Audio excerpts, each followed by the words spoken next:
everyone, welcome to 5 More Minutes, the show where two friends relive their childhoods, or, in some cases, learn about everything they missed out on. I'm Kendra. And I'm Scott. How you doing? We're super chill today, I guess. Yeah. Nice. Well, I looked up a crappy joke for you. Mm-hmm. All right. So it's not really a joke with a punchline because it's just like two statements. Mm-hmm. But I bought some shoes from my drug dealer. I don't know what he laced them with, but I've been tripping all day. Well, Yeah. I mean, that's pretty good. I saw where it was going. Yeah. But, we're shoeassiers, so. We're what? Shoeassiers? Yeah. Is that like shoe connoisseurs? Yeah. Okay. Making up new terms as well. I figured you'd get it. It's fine. We're also linguists here, making strides in the language. Yeah. What we say is canon in our own worlds. That's right. Anything you truly believe in. Mm-hmm. So did your hangover go away? I think so for the most part, but now I just feel I can't tell if I'm a little hungover still or if it's just me being sick now. So I really hope I don't get the sickness. Yeah, hopefully not. I was more far away from everyone, but also I guess we were in a really crowded space. So yeah. No, that was probably one of the worst hangovers I've ever had, to be honest. Cheyenne had to drive, and I told her the night before, I was like, I can already tell there's no way I'm gonna be driving in the morning. So you're gonna have to drive. And I laid in bed until like 9:30, I think. Yeah, you must have gotten up like right after I left a little bit. Yeah. And they got up and then they went and cleaned up like the bar and stuff. And I just kind of sat there. Me and Keaton were both sitting there like, oh my God, I want to die. Something like that. And then Cheyenne did drive, and then we made it like over the pass, and we were almost to Coeur d'Alene. And I told her, I was like, I have to throw up. And we were going to pull over, but right when we were going to pull over, a cop had someone pulled over in the shoulder. So she's like, I can't pull over. And then I like scrambled and found some bags in her center console, and I threw up in the bag. Nice. Not good. I mean, I'm honestly surprised I didn't throw up because that's literally the most I've ever drank without getting sick before. So yeah, it was like, it was the perfect, terrible storm when we were driving back because her car smelled so much of that freaking bar with the cigarette smoke and the nastiness. And between that smell and the like windy pass road, I was done. Yeah, I was a little worried because I felt a little queasy just like when I was sitting there, and like there was nothing to eat really. Like, when you're hungover, you need greasy food, Right. So I waited until Coeur d'Alene, and then I got like, well, I didn't get a breakfast sandwich because I didn't want egg, but I got like a Thomas Hammer like turkey bacon sandwich, and then a coffee, and then I felt fine. Yeah. I was like so tired though. Like I got home and I just like laid down. I was like, wow. Those lineas, man, they really take it out of you. Yeah, when people are drinking that hard. When we stopped in Coeur d'Alene, I told Cheyenne we got gas, and I was like, she was hungry, so I was like, okay, let's just go get you food somewhere because I need to sit and not be moving for a little while. And she went to Carl's Jr. and I just had like some fries because that was all I could stomach. And then I got like a plain burger that I was able to eat like an hour and a half later, but holy cow. Yeah, not good. I mean, you had at least like 5 more drinks than I did, and I had a lot of drinks, so. Yeah, Cheyenne was kind of recapping some of the stuff she saw me with, and I was like, because you were just, I mean, like there was a keg, so I mean, it was really easy to just, I was just filling up beer glasses, Yeah. Over and over again. And you took a shots with a bunch of your cousins once, and then I made you take a shot with me. And then who knows how many Jello and pudding shots you had, honestly. Because I think I had 6, but I could have had 7 or 8. I honestly don't know. Yeah, I was trying to recap, and I know I had like one of each pudding, and I had almost every flavor of Jello. So it was close to 10, I think. But yeah, bad news. We're not gonna be drinking for a little while, needless to say. Yeah, honestly though, someone needs to write that down in my calendar because that's never happened before. I've never had that much alcohol and not been sick, or like too hungover to function. So Well, that's good. yeah. Yeah. I did literally almost fall going to the bathroom at 5 a.m. though. It was fine. Yeah. I stumbled there because I also puked the night before, of course. So I don't know if you heard me, if you're already passed out, but it was no fun. Oh, like you puked like when we got back? Mm-hmm. You were in the bathroom for a long time. Is that what you were doing? Yeah. I think I was Yes. like in and out of falling asleep during that part. I was trying to like burrow in case Keaton snored really loud, but he didn't really wake me up or anything, so that's good. It must have been like just enough distance or something to like not hear him until the morning, and then your mom like got up and turned the TV on. But I Yeah. texted your mom yesterday to ask how her hangover was, and she said something like, I can finally open my eyes without the light hurting my head. And I was like, well, that's good. It was like 4 p.m. So Oh God. Yeah, that sounds about right. I don't remember getting in the car to leave the bar. I remember being back at the condo after we got there, and I knew I was like having conversations, but I lose conversations like the first thing I lose. yeah. So I have no idea. Well, I'm surprised why Cheyenne wanted verification from you that it was time to leave when me and Keaton were like quite a bit more less drunk than you. Yeah. Because me and Keaton were like, or I was like, Keaton, should I just text Cheyenne now? Because that way by the time she gets here, like we don't have to wait. But then it was still like a 12-minute conversation before she even left. And I was like, I was trying to avoid this because she was like, well, what does Scott say? And I was like, Scott's drunk. He's too drunk to function right now. So yeah. But in the morning, I like opened my backpack to get my clean clothes out, and I was like, everything in here smells like cigarette smoke. Oh gosh, and, yeah, so bad.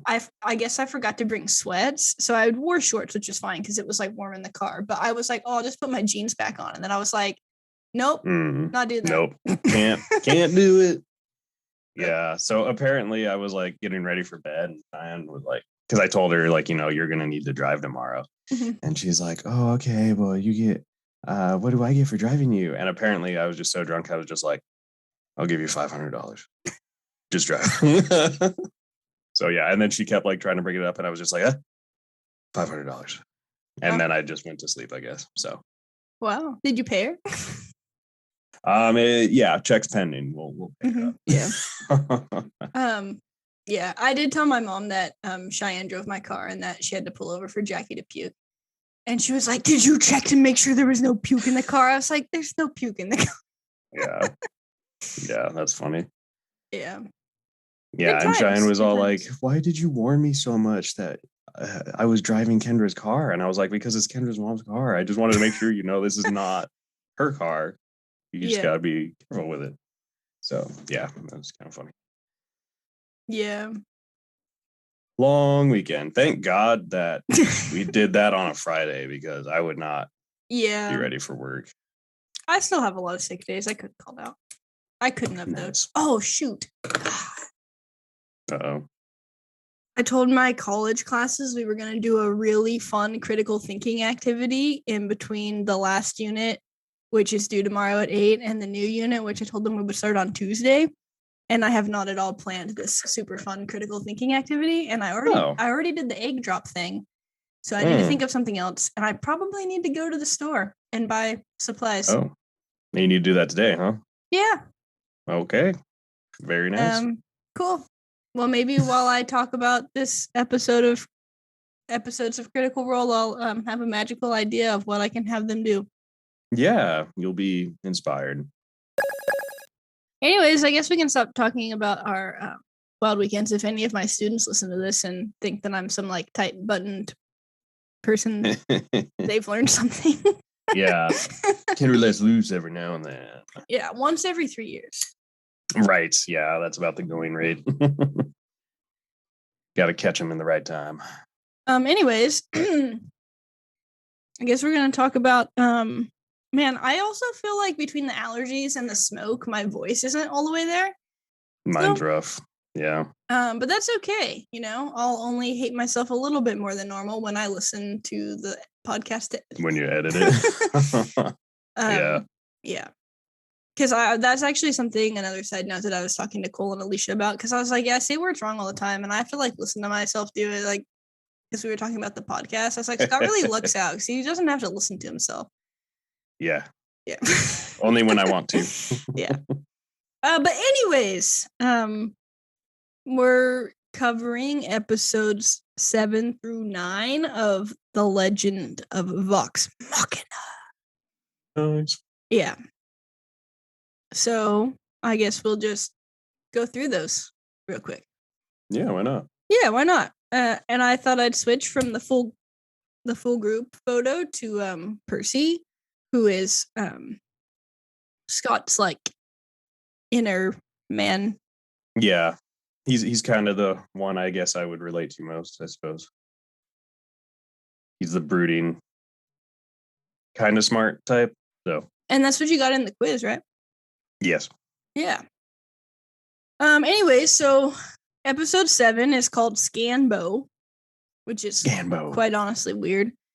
And it starts with a flashback of Professor Anders tutoring Percy and his sister Cassandra about the uses of residuum, which is a local mineral refined from natural whitestone, because that's what the town is named after. The town is named Whitestone.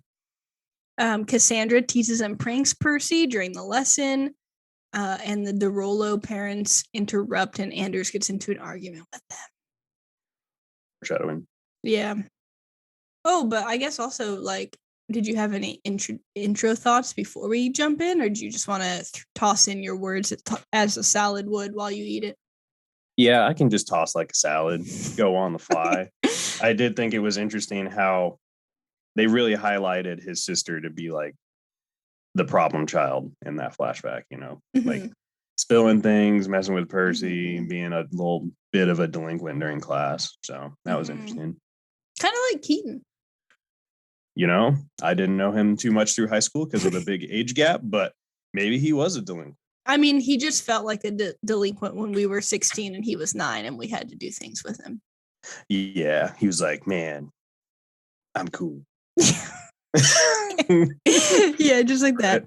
Yeah. But then we flash back to present day, and so we have Archie telling Vox Machina that he's going to spread the word of their victory over Carrion Stonefell. And that is the person who Percy shot in episode 6. Yep. And the name vanished from his gun. Yep. Vax angrily confronts Percy about pointing the list at him.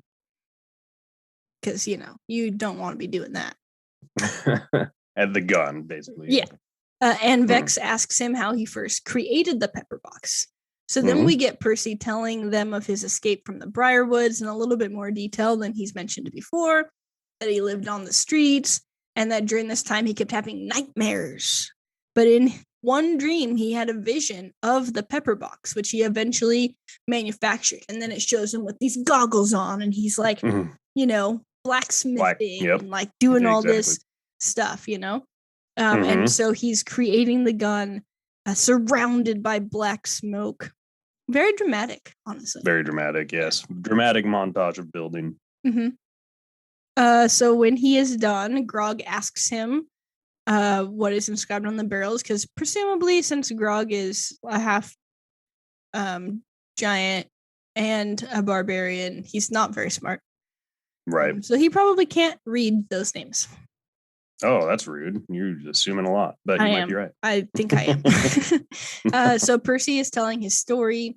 Keyleth communes with the sun tree because its roots are kind of like in their little hideout underground. She receives visions of necromantic magic in its roots, which means it's very weak. So she tries to create a little sunlight in her hand with her druidic magic.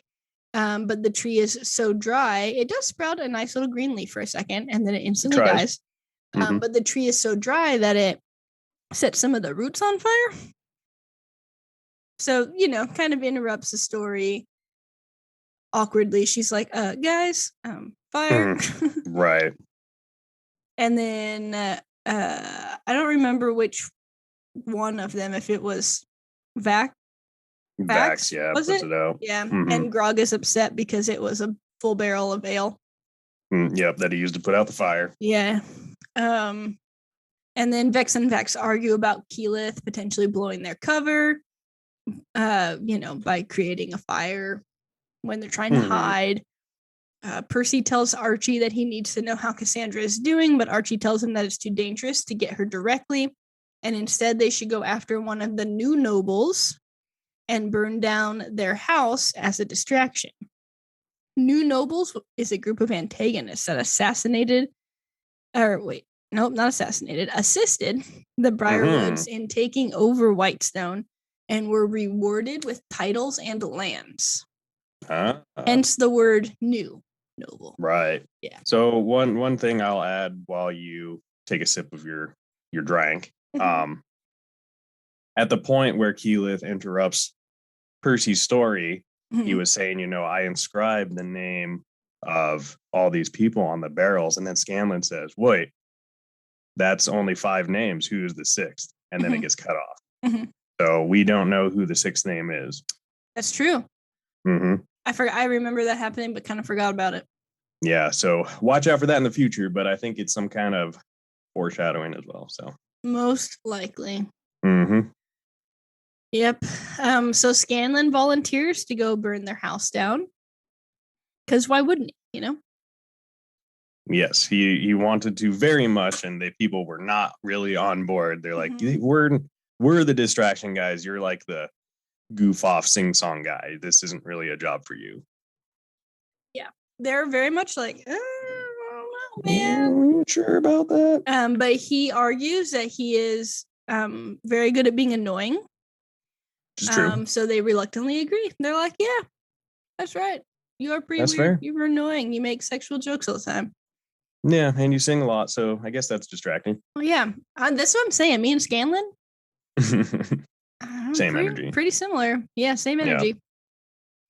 Yeah. So he plays some music to lure a few guards away from their post and is able to sneak in to Goran Vedmir property. He climbs in through a window, only to interrupt Vedmir himself. So he runs away through the house and becomes trapped in a room full of guards. Wait, what was he interrupting him doing? What was he interrupting him doing? Oh, he was taking a big old shit right in the toilet. Yeah. And they very dramatically let him stand up, and you got a nice little turd shot as it fell down. So, I mean, you got to highlight that because you don't see that everywhere. Well, I mean, I knew how much you like talking about poo, so I thought that I would just let you do that. I appreciate that. Yeah. So while he's in this room with his guards, he's like rifling through his little pouch and he pulls out a potion. He doesn't know what any of these potions do. So he's just hoping for the best. So the first one he drinks allows him to teleport. So he's escaping from the guards by kind of just like teleporting out of their grasp, or like at very opportune moments, like right before he's about to be hit by a sword. So he escapes those guards, but it wears off pretty quickly. And then Vedmir confronts him again. So he drinks a second potion, and this time he shrinks. So Vedmir is trying to step on him. I think he calls him like a varmint or something. Yeah, something like that. So initially this kind of holds him up for a second, but then he like runs through a little like banister thing and like grabs onto like a chandelier. But as soon as he gets on that, the potion wears off and then he becomes big. So it kind of like falls, but then he drinks a third one kind of right before they like grab him. And it upsets his stomach very intensely. Yes. So at first they're like, because it smells bad. Bad and smells. Then he like burps and then he just like shoots fire. Yeah, he's breathing fire everywhere. Yeah. And I wonder, let's just take a moment here. Because if that were a real life thing and you could just drink a potion and then breathe fire, would you have like effects from the fire inside your mouth? Like, would it burn? I don't know. Would it burn you? These are the questions that I need answers to. You would think it would, but I don't know if there's a potion designed for that. Maybe it'll guard your mouth a little bit. That's true. Like maybe the potion like coats your mouth, because obviously the fire is burning other people. Yeah, it's fire. Or maybe it needs like oxygen to really like burn. Because I mean, Yeah. fire needs oxygen anyway, so maybe. Because I mean, I guess if dragons do it, you know, but also dragons aren't real, so Yeah, their mouths are probably also built for that. So yeah. case. Interesting questions. Yeah. So he injures all of them, starts running around, basically setting the house on fire, which is what they planned. So it works out. Yeah. Yeah. So during Scanlan's infiltration of this house, Vox Machina rests in their hideout with Archie. Vex asks Percy if he's thinking about Cassandra. And he's like, yeah, you know, they know. Yeah, they know. Yeah, they know. Of So course. so Percy admits that Cassandra was very irritating as a younger sibling, and Vex remarks that she sounds a little like Scanlan. Percy agrees and remarks that he hopes Cassandra is okay. And Vex admits that she's worried about Scanlan. Yep. And that seems like a hard thing for her to do, to admit that she cares about the group. That's true. She's Yeah. not very open about things like that. Yeah. Uh-oh. Bark, bark. No, I was looking to, because I just hope my print is working. Maybe I'm hearing the barks on my end then. Yeah, I don't think anyone hears barking. Oh, okay. Good deal. So back at Vedmir's house, Scanlan escapes into an empty room full of hunting trophies and finds a battle map. Oh, he also opens the door and sees a bunch of guards playing D&D, and I thought that was funny. Oh, yeah, that was pretty funny. Yeah, I was like, They're oh, just look at chilling. that. Yeah. But he finds a battle map of Taldore featuring various locations, including Westron, Emon, and Fort Daxio. He wonders what it might be for, but as Vedmir is breaking down the door, must abandon it. So he pulls out the scroll, the one that him and Grog were bonding over before, Right. and decides to sing the words instead of speaking the words. And he turns into a Triceratops. He does. Yeah. So he breaks through the door and kind of runs around the house, eventually escaping to the roof where he resumes his normal form and is kind of trapped up there for a hot minute because he like gets to the edge and he's like, oh crap. Like, I don't know where this is really high up. Yeah, I don't know where he thought he was going to be able to go, but you know. Yeah. So back at the hideout, Vox Machina debate what to do until Vax notices that the house is on fire. And they're all like, yeah, little buddy did it. They don't say that. Kind of. Yeah, but they don't say little buddy. Right, yeah. Archie leaves to get the rebels, and the rest begin a careful infiltration of Anders' house, Professor Ander, until Grog becomes impatient and breaks through the door, where there are a number of archer stations. They have this whole thing like, is it a trap? No, it's not a trap. And then they open the door and they were like, oh, it was a trap. It is a trap. Yeah, so they shoot Grog, but that makes him angry. You know, he goes into a rage because he's a barbarian. And then the rest of them, aside from Scanlan, who's not there yet, join him in taking out the guards. And Vex is showing off her archery skills. Oh, yeah. Oh, yeah. So on the roof, Vedmir attacks Scanlan, who initially is unable to effectively fight back until he concentrates and is able to shoot lightning from his crotch. From his crotch. Woo! Yeah, and who doesn't want to be able to do that? Yeah, it was very dramatic. Yeah. Scanlan then summons his hand to carry him off the roof while flipping off Vedmir. We'll do a friend's It is very, very dramatic. Yeah. Fly off. I mean, when isn't Scanlan dramatic, though, you know? That is true. He is always. So while the rest of the party fights the guards, Percy finds Anders in his study in the back. Cassandra is also in the study, and Anders takes her hostage. Percy threatens Anders with his gun, but Anders slits Cassandra's throat, leaving her to bleed out. And this is very dramatic because I don't know if it's this or not. Can't tell. What do you mean? Like this picture. But he was like shaking, like you could see the gun like wavering. Yeah. I mean, he doesn't want to accidentally shoot his sister, who he thought was dead the whole time. Yeah, because that would just be honestly like way worse. Yes, absolutely. Yeah. Do you have thoughts on this episode before we go to the next one? Well, what happens at the end, I think you're missing the biggest part. At the end of this one? Yeah, the good professor slits her throat. Oh, yeah. I thought I said that. Oh, maybe you didn't. I missed it. Yeah, I'm pretty sure I did. Oh, okay. Yeah. Well, it was very dramatic, that part, for sure. It was very dramatic. And Yeah, because like yeah, I came this whole way to find you, and now you're dying in front of me again. yeah. Yes. And that's kind of where it ends. So a little cliffhanger. Very much cliffhanger. So good thing. Except the episodes came out in sets of 3, so you didn't have to cliffhang for very long. Yes, perfect. Yeah. Alrighty then. I don't. That's a way to bring it back in. I can't take myself seriously. All right. So now we're moving on to episode 8. Yeah. Episode 8 is called A Silver Tongue. Indeed. And what more would you really want? Than a silver tongue. Oh, literally. Yeah. So episode 8 starts with a cutscene to Pike, who, remember, is on her journey to find or make amends with or whatever, because she doesn't really know, the Everlight. Mm-hmm. So she enters, so she's in the temple, and she enters the same dark space with light at the horizon. Thorns arise from the ground and chase her, and she comes back from her vision. The head cleric tells her to rest and try again later, but Pike is very insistent on trying again on her own. So I think she like tells the other people who are in there to leave or something. There's like a few other clerics in there. Mm-hmm. And I think we get a couple cuts back and forth here. So then it jumps back into Whitestone, where Keyleth and Vax run in, and Percy tells them to save Cassandra because she's, bleeding from the neck on the ground. Bleeding out, yep. Yeah. And Keyleth is kind of nervous about this because while druids can heal, normally Pike would be doing that because that's more of a cleric thing than necessarily a druid thing.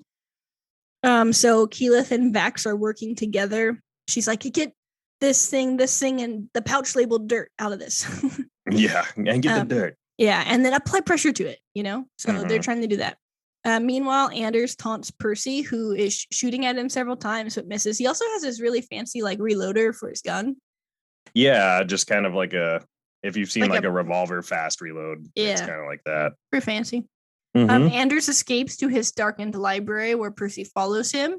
It's kind of a weird library because it has like display cases full of like weird things. It's not your normal in your own house library, but I guess if this guy is a professor, then that makes sense. But yeah, it's almost kind of like a museum where you got things in like glass cases. Yeah, looking at, national treasures, if you will. Mm-hmm.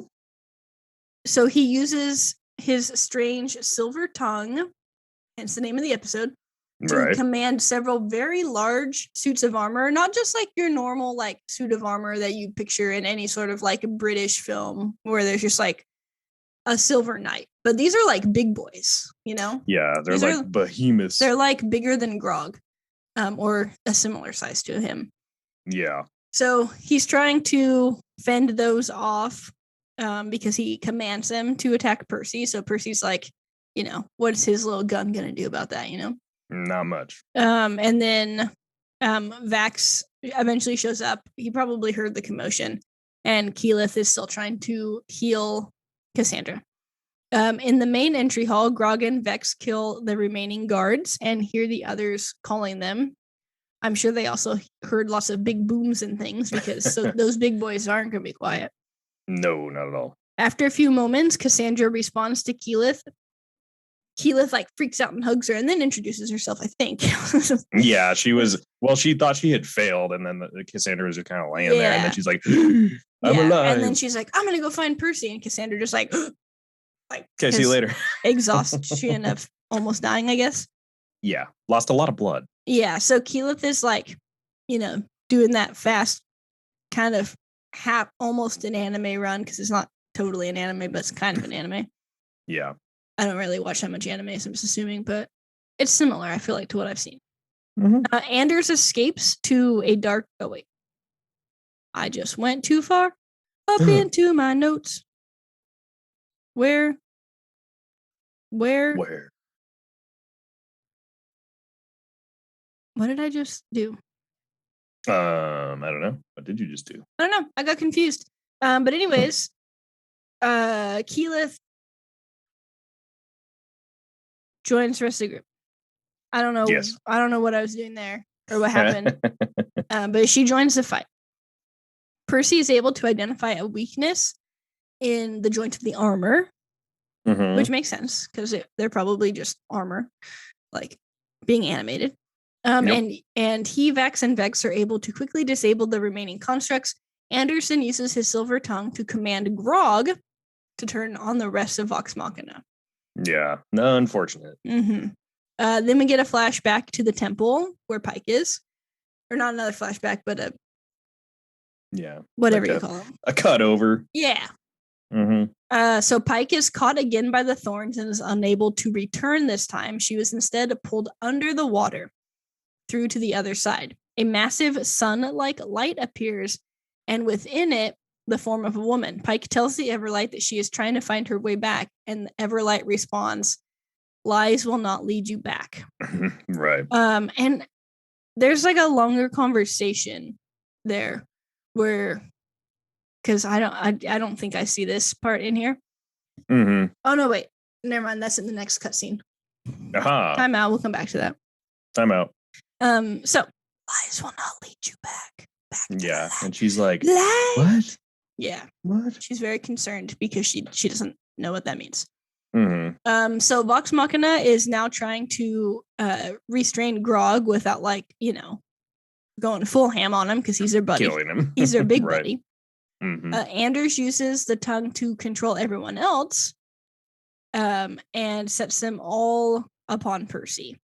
Yeah. And he's all like, you're gonna know that your friends did this or whatever. Percy apologizes to Anders for his parents' mistreatment of him, but it is merely a distraction tactic.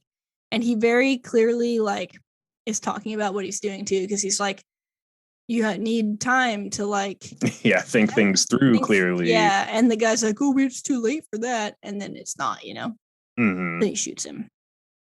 So he gets the perfect moment through his friends to fire the bullet while he's all, like, in vines and has arrows around him. And he ricochets it off Grog's like, axe, boom, I believe. Boom. I think it hits a couple things. Yeah. And then it gets him. It kind of reminded me both of who's the guy in The Dark Knight? The guy with the face that's been burned. Two-Face? Yeah. I always think that's wrong, so I never say it. Oh. Yeah. Yeah, it kind of reminds me of that because it just kind of, like, disconnects. It, like, goes right through the side. It takes his tongue out and, like, kind of slacks his jaw down. So he's in rough shape. Yeah, it's fine though. So as soon as that happens, the rest of the party returns to themselves, and Percy gets all dramatic and puts on his mask, his plague doctor mask, and walks up to Anders and says some words. He has some words to say. He does. And then he kills him. Yep. Yeah, and the name goes away. Yep, the name's gone.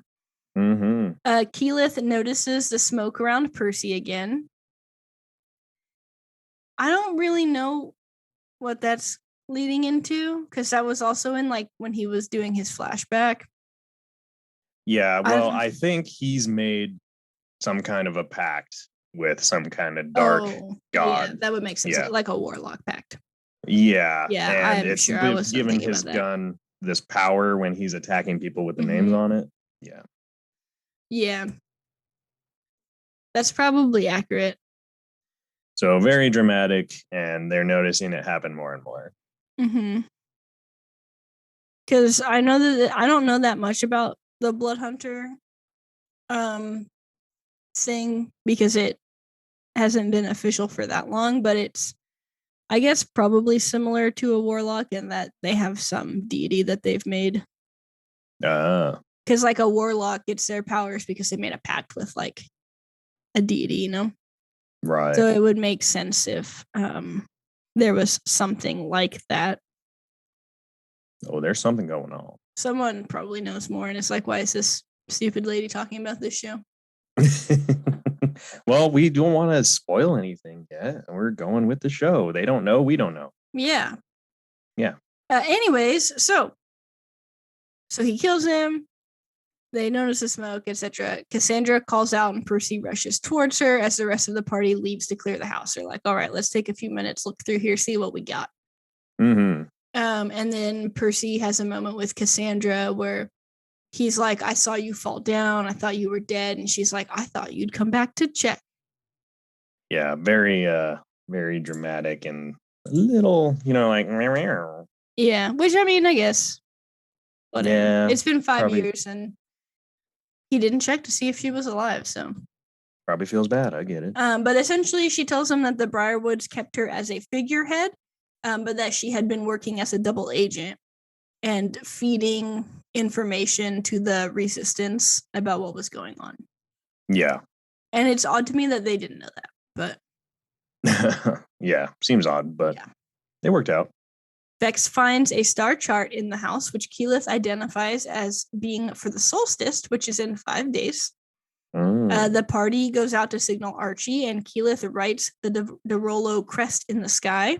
The people of Whitestone, as well as Yenin, see it, but so does Delilah Briarwood. She kills her steward for use in a necromantic ritual to raise an army of undead. They just have no problem killing people. They don't, and there is like a lot of undead. Like when they say army, they mean it. They show like pretty much a whole city full of these things. It's like The Walking Dead, honestly. Pretty much, yeah. Which I never really watched that much of after. Spoiler, Glenn dies. Glenn dies? I'm just kidding, yeah. Yeah. Let's see. I literally think that was like the last episode I watched because I was just mad. I was like, why would you kill everyone's like favorite character, you know? It made a lot of people mad. Yeah. I mean, not everyone's favorite character because a lot of people like the other guy. The guy Daryl. Yeah. Mm-hmm. But anyways, back in the temple with Pike, the lead cleric and an acolyte see Pike struggling and observe that she needs to find the way back herself at this point. Their magic cannot help her. In the Everlight's realm, the goddess tells Pike that she is lying to herself. Pike confesses that she enjoys drinking and violence and all these things that she has found with her friends. Yes. Yep. Her friends, Vox Machina. The Everlight asks her why she believes this is wrong. And Pike realizes that she, not the Everlight, had cut off her connection, essentially feeling like she was wrong and being unworthy and cut herself off. So the Everlight tells her that any path can be a holy one, provided she is honest with herself. Yeah. And some Christians truly believe that. Yeah. Well, ricochet shots all over the place. Scanlan, somewhat injured, walks through the streets of Whitestone and notices a Derolo crest in the sky. He sees what appears to be an armorous couple in the shadows and asks if he can join. Only to realize that it is a zombie killing a villager. Yeah, so Scanlan runs to reunite with his homies, and he's like, they think he's saying like whore or something, but he's saying horde. It's like a whole moment. Yeah. They're like, yeah, we get it. You like whores. Yeah. And then I think that episode kind of ends with the ones hanging from the tree coming to life.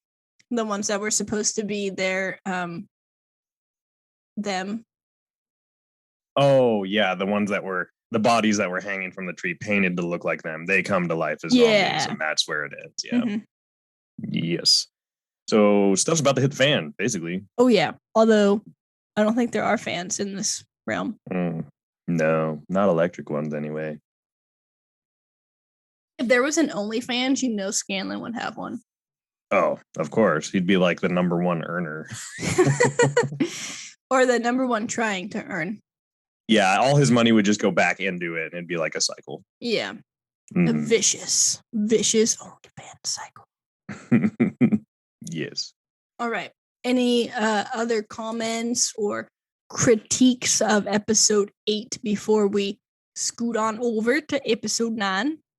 I don't think so. I'm sure we're probably going to get to the point of where I was just wondering, who do you guess is the sixth name on Percy's barrel? You know, I don't know. I feel like it's his name. That's what I'm thinking it is too. Yeah. I'm thinking he's borrowing this power, and then after all the names are off the list, he's going to have to sacrifice himself. And who knows if we'll even find that out in these next 3 episodes, because there's another season. I don't know if they'll like conclude that. I guess they might be concluding this, like his arc. Yeah. But yeah, but it'll be interesting to find out. I guess that's my only other thought. Yeah, going into because he's a changed man, so he could feel like that was part of his pact, was him dying to like rid the world of whatever.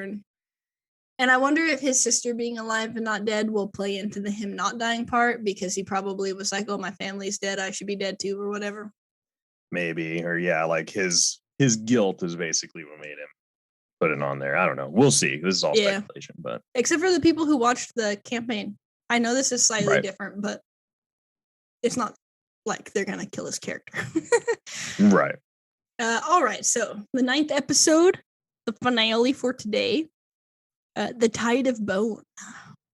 Whoa. Yeah. Okay. I felt like I was gonna have like a hiccup. Tide of Bone, name of your sex tape. Yeah. Okay, sure. So in the Briarwoods Manor, Silas lies ill in bed, and a doctor tells Delilah that there is nothing more to be done. And am I forgetting like why he's dying? Like, was that ever addressed? This is a flashback, by the way. Oh yeah, that makes so much more sense, because I watched this whole thing and I was like, why don't I know about this? Yeah, like, what's happening? So this is him becoming a vampire. Right. Because I was like, why is she like, oh, your heart's not there now? Like, why is she just now know? Yeah. Okay. Wow. I did not know this is a flashback. Here we go. It all makes sense. Okay. So now with that knowledge, let me start again.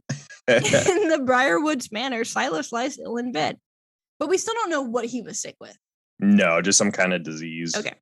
And a doctor tells Delilah that there's nothing more to be done. Delilah pleads with the dying Silas to hold on, and then follows a strange call through the woods where she finds an eerie abandoned building. Ooh. Yeah. That'll be interesting to edit the audio for, because I think we just pitched a little too hard, because it kind of cut out in my ears. So yours kind of did in mine too, so double. I might have to fix that. These aren't the best for dynamic voice changes, I've realized. Okay. Yeah. Anyways, she finds the building, and in it, the Book of Necromancy, the one that we've been trying to figure out what it is. Yes. Or that they were trying to read and they couldn't. She returns home and summons a strange entity that appears on the ceiling and revives Silas. Very like the Conjuring, I feel like an entity on the ceiling, just like a possession. Yeah, it's like a giant face that like imprints down through it, and it's it's weird. But that face revives Silas, and Delilah realizes as she embraces him that he is a vampire. Yeah, she very dramatically looks over to the mirror while she's hugging him. He's not there. Yeah. That's the number one sign. If you look in a mirror and you don't see yourself, you know what would be funny? Would be a trick mirror where half of it, I don't know how you would ever make this work, but half of it wouldn't show people and the other half would. Yeah, I think that would be difficult. But it's a good idea. Just to mess with people, or to make them think that they're vampires. To be like, oh, you're not in the mirror. Oh my God. Are you a vampire?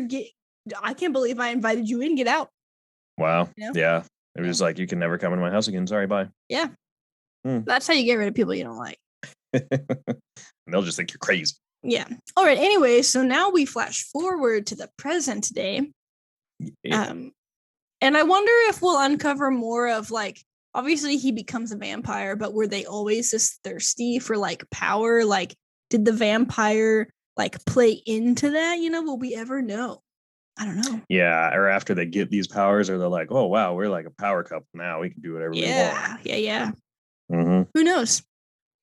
Keyleth saves Vax from the zombie horde as they're running through Whitestone, trying to get to a more safe location. Grog is just like slashing them hoes. Bryn helps the group find a safe house where Archie asks Percy what to do next. Percy cedes leadership to Archie as Vax thanks Keyleth for her help. The zombies then break through the walls and floor, and one bites Scanlan's arm. The rebels in Vox Machina escape to the roof, but several rebels are killed and others desert for fear of their life. Cassandra urges Percy to speak, but Percy tells her that he's not a good leader. He has a lot of issues to work through here. He does. Cassandra and Keyleth also realize that Scanlan's arm bite is serious, And they have a moment where they're trying to decide if they should cut his arm off. And I don't remember if that's like here or somewhere else. No, it's on the roof right there. They're Okay, like, that's oh, what I it'll thought. be need to be amputated within the hour. And Grog is like, I'll do it. And he's like, no. Yeah. Yeah. So they're all bickering. They're like, Mhm.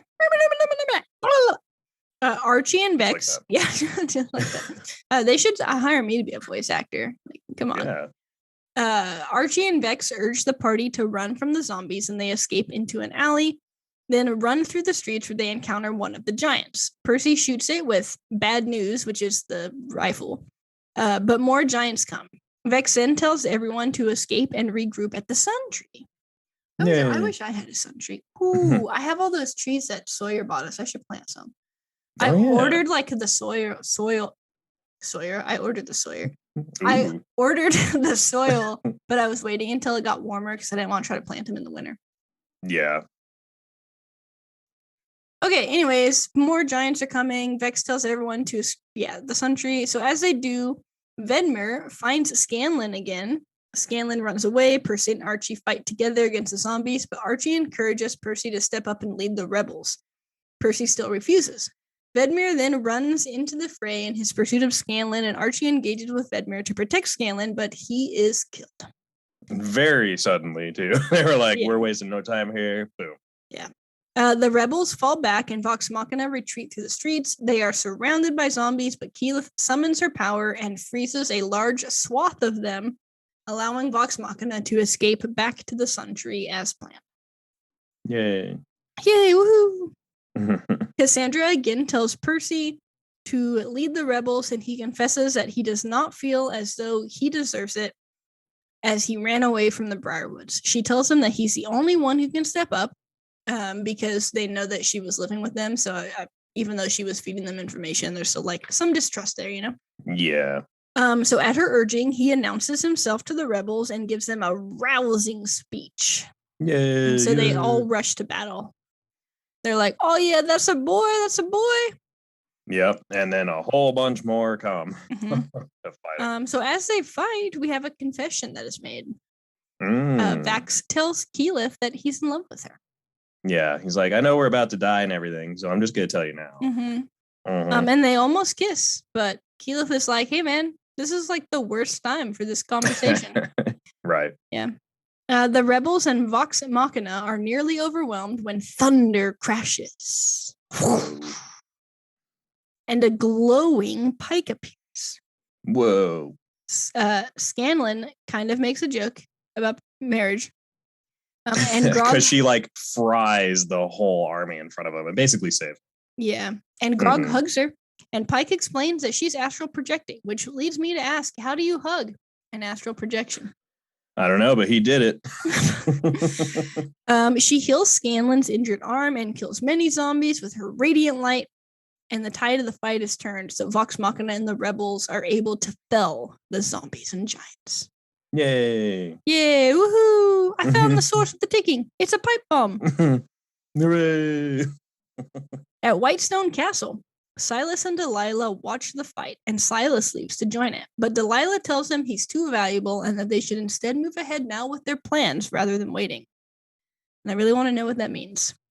We're going to have to find out. Vedmir sees the rebels winning, and as he rages, Percy shoots out his leg and leaves him to the people of Whitestone, who fall on him and attack him. Yennon then enters the fight, telling Percy that she believes she saw a sign from the Dawnfather. And as they speak, Pike imbues the villagers' weapons with a radiant light. Yennon tells Vox Machina that she and the villagers can take it from here, and that Percy should go take back his castle. Yeah. Go get it. Rally up, finger swirl. Rally up the troops. Yeah. Move out. As the people of Whitestone hang Vedmir from the Sun Tree, Percy and Cassandra bring Vox Machina to a secret entrance. We love a secret entrance here. Oh, yeah. If I don't own a house with a secret entrance one day, I'm going to be sad. You done messed up. Or like one of those rooms. Well, I don't own a house yet, man. Or like one of those rooms with like a bookshelf with a secret room. I really want that. Gotta get it. Yeah. Anyways, Percy apologizes again to Cassandra while they're walking in. They're walking through dungeons beneath the castle. And as they talk about finding the Briarwoods, they're interrupted by a woman in one of the cells who tells them she can bring them there if they free her. Bax begins to pick the lock, but Percy, wearing his mask, and with the black smoke all around him again, points his gun at her as Keyleth panics and tells him to wait. Mm-hmm. And cliffhanger. Yeah. And that's all. That's all she wrote, man. That's all she wrote for episodes, what were you, 7 through 9? Yeah, 7 through 9. Yeah. And I guess it was like they mentioned that this like little secret tunnel was something that him and Cassandra had used when they were kids to like run around and hide or something like that. Yeah. Which seems a little weird to have kids running through apparently what is their dungeon. So well, I mean, medieval-ish, you know. Yeah. It's like playing in the basement, but wave at the convicts as you go by. Yeah, maybe there didn't used to be convicts in it. Maybe they were just like a peace-loving city. Maybe it was just storage. Yeah, could be. Yeah. But yeah, that's episode 9. Yeah, episode 9 and the end of what we're covering today. So, dang, it's always on some kind of a cliffhanger, it seems like, huh? I mean, what better way is there for that? Yeah, so we'll be covering the last 3 in a final Vox Machina episode for this season. And then we'll have to figure out what we're doing next. And I'm gonna have to figure out where we want to wrap Dragon Ball. It's too long. It is long, man. There's so many. Mm-hmm. You're telling me. Muchas. Yeah. So what'd you think overall? I want to know how it ends. I want to watch them all right now. Yeah. Mm-hmm. I am interested to see if they will just kind of close the whole Percy DeRollo incident as part of this season, and then maybe next season we'll get kind of backstory on someone else. It kind of seems like that's the way they're playing it out. Yeah, which is kind of what they would do in a normal, like in their campaign too, where they spend a little bit of time on like each character's like backstory, you know? Yeah, and they could kind of combine some because they got Vex and Vax, and they could lump in Pike and Grog together, so they could get it done in a few seasons, I think. Yeah. Hopefully there can be more than 2 seasons. I mean, I think it's doing pretty well, and I mean, it like broke all crap tons of Kickstarter, whatever. Yeah, it's definitely really good. So hopefully it gets the run that it deserves. I did make a quiz, but before we do that, I think it was like a post on Reddit. This is only related in the D&D aspect, but they were trying to figure out how you could make an actual good like D&D movie and like what that would mean, because obviously this is based on D&D, right? And then like the Dungeons and Dragons movies are pretty much just fantasy movies. Like there's not really that much D&D aspect to it. Right. Honestly, out of all the movies we watch, I almost feel like the Tom Hanks one, Monsters and Mazes or whatever. Mazes and Monsters. Yeah, is maybe like the most D&D one just because it shows people playing. I see what you mean. Yeah, it's actually focused on the game. Yeah, so people were trying to decide if like a D&D movie would be like people playing or them like a combination of them like playing and then having flashes to like them as their characters. And then I read a comment that was really good, where they were like, I think in order to have a D&D movie, it needs to take place in like an actual D&D setting with like lore and NPCs and bosses like from like the actual world of D&D. And I was like, that's kind of a good point, because then it's like Dungeons and Dragons, because it's like actual like copyrighted Dungeons and Dragons like places. Monsters, characters, yeah, like places that other people can't use because they're copyrighted. Like you can't just have like a rando make a movie set in Forgotten Realms, you know what I mean? Like so they would need to like have total buy-in, do something like that, or like even in turn one of the like campaign books. Obviously that would ruin it if people wanted to play it to some extent, but even turning like, you know, like one of the pre-made things into like a movie. And I feel like that's how you get a D&D movie. Yeah, that would be interesting. Yeah. Because I was like, that's a good point. Because you have to figure out how to separate it from just general fantasy. Yeah. Otherwise, you just have a fantasy story that can happen anytime. And possibly isn't made well, as we've seen. And I'm Right. still trying to figure out how to get these other Dungeons and Dragons movies. Oh boy, we're not giving up yet. And one of them you can only get the DVD for in the Europe thing that we can't play here. So if we wanted to watch it, we'd need a European DVD player. Oh, wow. Levels. Yeah, it's pretty complex. Anyways, Okay. I made a quiz because last week we did a character quiz and it didn't make sense to do that again. So it's probably really easy because you pay attention better than I do when I watch things. But maybe once we conclude with 9 through 12, we can do like because I did find some quizzes that were like trivia on the whole season. Oh, okay. So we could do something like that. Cool. But anyways, which character admitted their love for another? Vax did. And who did he admit his love to? Keyleth. Wow, so easy. So easy. Which of Percy's friends dies? Archie. He gets cut right in half, man. What prompts Percy to build his gun? A vision in his dreams. And what did they refer to the gun as? The pepper box or the list? I was going for pepper box, yeah. Okay. See, that was really easy. I feel like there's just not that much going on that's like complex here. Yeah, at this point, we're this many episodes in, kind of got the names and the weird things down. So, yeah. But, pay attention here. I'm going to open this package now. Okay, we're going to see what's in Kendra's mystery package. And if it's something really weird, I'll cut it out. Okay. If it's something really cool, we're going to leave it in, though. So check it out. It's she's had it for like 2 months. She has no idea what's in it. Let's take a look. It's just like a smartwatch band. Oh. Does it work for your Apple Watch? Maybe. I can't tell. All right. Well, I don't know. The mystery has been solved. Interesting. Yeah, look at that. I guess you get a new watch band if it works. I think it's for a different type of watch. These are some thick boys. Yeah, that might be for like a Fitbit or something. Yeah, because mine has these little magnetic thingies. Oh yeah. Well, dang. Can't use it. Crap. What a loss. Such a loss. Yeah. Do you have any thing to plug or discuss or share with the class? Not really. Thanks for everyone that came and hung out this weekend and had a good time. Yeah, that's about. Had the best time you possibly could for a funeral type thing. So we all appreciate it. Yeah. We got real drunk.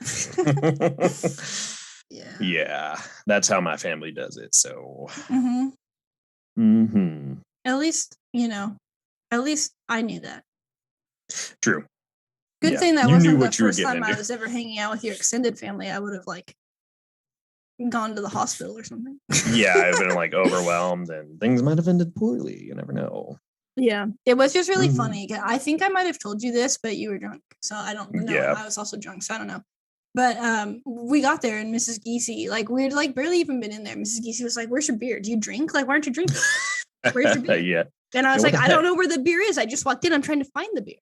And she was like, "It's over there where Scott is." And I was like, "Oh, okay, I'll go get beer." But then there was so many people just standing in that area that it took me forever to get beer. Yeah.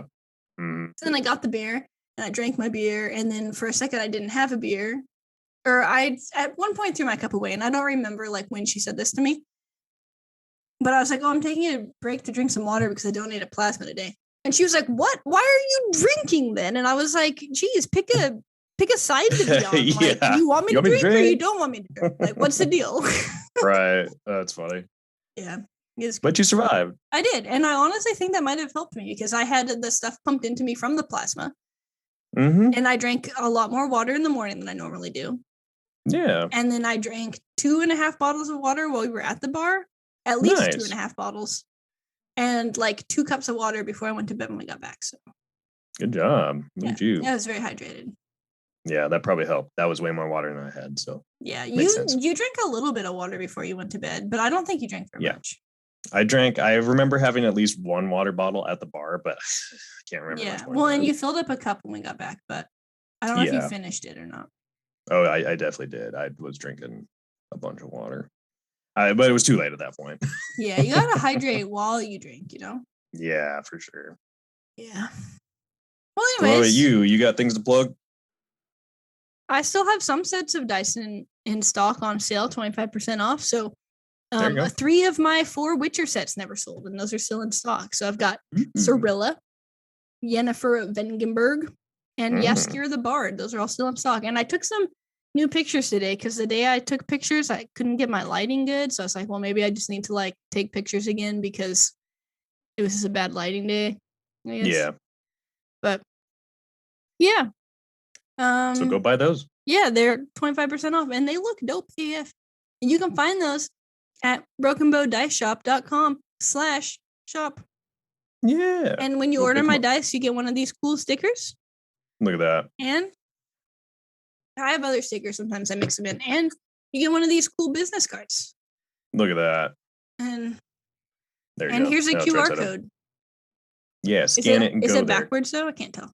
No, you're good. Okay. Yeah. So here, if you're on YouTube, pause it, take a picture, open it in your browser. Did you do it? Okay. There you go. I expect to see my stats go up on my views. There you go.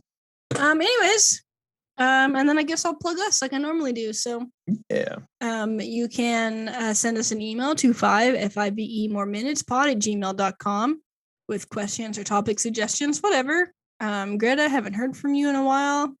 I don't know what your deal is. Might be dead.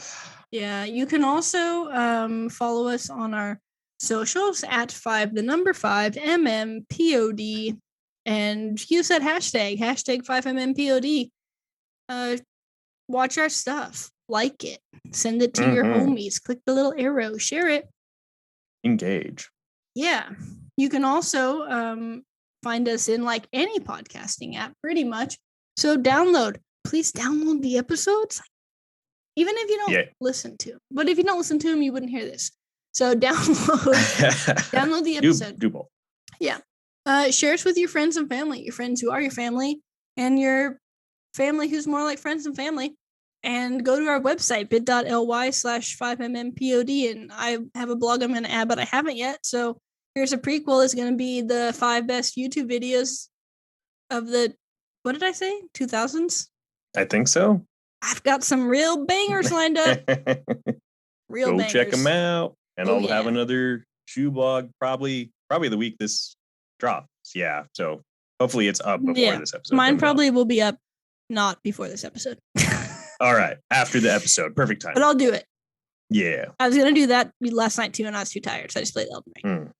And then I played video games so much I couldn't fall asleep. So it took me like an hour and a half to fall asleep, but it was fun. Yeah. Anyways, thanks for listening. And let's close like we opened. Have a lovely day. We are clocking out till next time. See ya. Bye. Bye.